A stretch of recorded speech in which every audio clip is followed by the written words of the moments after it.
Welcome to the July 28, 2017 edition of Colorado Inside Out Postgame, a special web-exclusive production here on Channel 12. Let's get a quick take on this week's developments in the 2018 governor's race. We had Ted Nugent having an endorsement for George Brockler. Kent Thiry, CEO of DaVita, decided to not run. And, of course, a variety of developments at the Western Conservative Summit. Patty Calhoun from Westward, take your pick. There's a lot to choose from this week. Well, Ted Nugent, who lives in Michigan, I'm not entirely sure what he has to do with Colorado politics, but this is not his first rodeo in Colorado. He already jumped in once to endorse Tom Tancredo, so I'm sure Brockler thanked him and sent him on his way. The more interesting development this week was definitely Kent Thiry from DaVita deciding not to enter in the Republican very crowded clown car.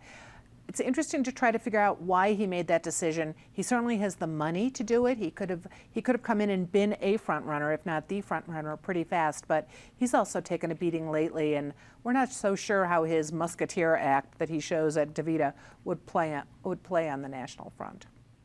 David Kopel from the Independence Institute and DU Law School. What do you think of this week's developments, especially with Kent Thiry? I mean, he could have ran Republican, he could have ran Independent. He had cash, probably, I mean, not the same, he doesn't have Polis cash, but he could have competed with Polis. What are your thoughts? It's always such a personal thing to do that, and you can think about the concept of running, but then when the closer you get, the more you find out sometimes how really difficult it can be, including like sucking up every waking second and a lot of the sleeping ones too, for almost a 2-year period. Perhaps there was polling too where he thought about if I get my message out, how well is that going to resonate, or are people settling in for Brockler or the other candidates? So who knows, but I wouldn't criticize somebody for making the decision. Ted Nugent, I have a perfect voting record of always voting against him at every opportunity.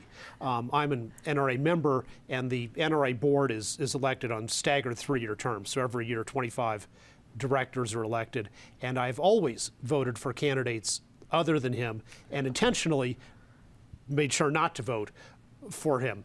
However, he keeps on winning, and he's usually one of the highest vote getters in those elections.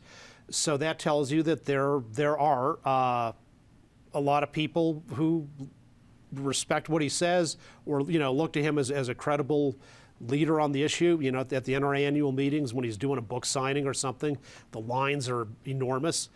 So I think this will probably help Brockler. There are good reasons to respect Brockler's record on and views on Second Amendment issues. To me, Ted Nugent is not one of them, but it will be to a lot of other voters, I think.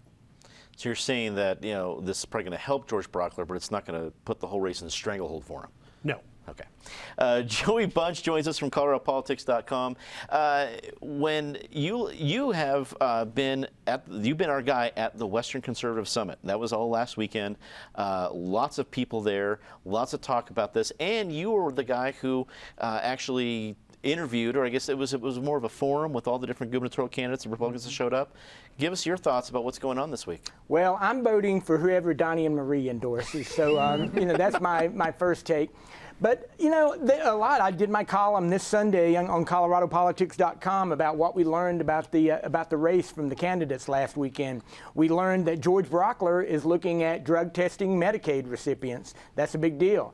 Steve Barlock, who was Trump's co-chair of Trump's Denver County campaign, where Trump got less than 19%, he wants to pay for roads in Colorado by kicking out what he calls illegals. And we know that Doug Robinson is looking at drilling another hole through the Eisenhower Tunnel. So, we learned a lot last weekend. So, I don't know, maybe these are trial balloons, maybe these are campaign themes, but we'll wait and see what Donnie and Marie have to say about it.